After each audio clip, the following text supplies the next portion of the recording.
जय हिंद विद्यार्थी मित्रांनो, आज आपण पाहणार आहे पोलीस भरतीला आणि आर्मी भरतीला विचारले जाणारा अत्यंत महत्त्वाचा टॉपिक जगाचा भूगोल, त्याच्यामध्ये अक्षवृत्त. तर पहा की अक्षवृत्तावरती प्रश्न विचारले जातात. पृथ्वीवरील काल्पनिक आडव्या वर्तुळाकार रेषांना काय म्हणतात? तर काय म्हणतात? अक्षवृत्त.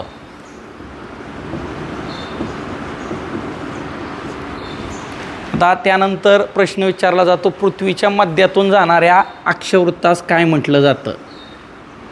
तर त्या अक्षवृत्तास काय म्हटलं जातं? विषुववृत्त. आता विषुववृत्त हे अक्षवृत्त किती अंशाचं असतं? 0 अंशाचं. किती असतं? 0. आता पृथ्वीवरती 2 गोलार्ध पाडण्यात आलेले आहेत. खालचा आहे तो दक्षिण गोलार्ध, वरचा आहे तो उत्तर गोलार्ध. आता अक्षवृत्त एकूण किती आहेत?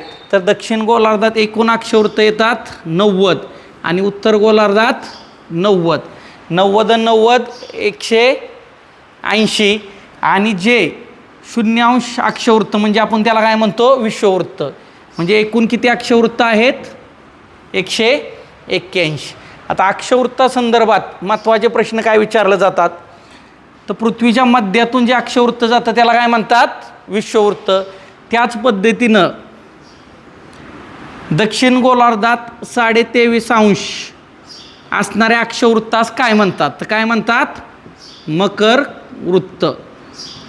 त्याच पद्धतीनं पृथ्वीच्या दक्षिण गोलार्धात 66.5 अंशावरती असणाऱ्या अक्षवृत्तास काय म्हणतात? तर काय म्हणतात? अंटार्क्टिक वृत्त. त्याच पद्धतीने उत्तर गोलार्धात 23.5 अंश अक्षवृत्तास काय म्हणतात? कर्कवृत्त. आणि 66.5 अंशावरती असणाऱ्या अक्षवृत्तास म्हणतात आर्क्टिक वृत्त. आता आपल्याला बघा, अक्षवृत्तावरून अक्षवृत्त हे कशाच्या संदर्भात असतात? तर अक्षवृत्त हे स्थान आणि हवामान याच्या संदर्भात असतात. आता त्याच पद्धतीनं अत्यंत महत्त्वाचा प्रश्न विचारला जाणारा प्रश्न की भारताच्या मध्यातून जे वृत्त गेले त्याला काय म्हणतात?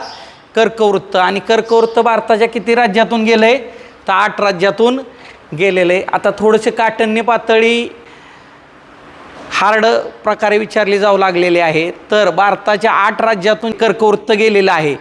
तर त्याचा पश्चिमेकडून पूर्वेकडं क्रम सांगा असा प्रश्न विचारला जातो. तर पश्चिमेकडून पूर्वेकडं क्रम आहे गुजरात, राजस्थान, मध्य प्रदेश, छत्तीसगड, झारखंड, पश्चिम बंगाल, त्रिपुरा आणि मिझोराम अशा भारतातील 8 राज्यातून कर्कवृत्त गेलेले आहे.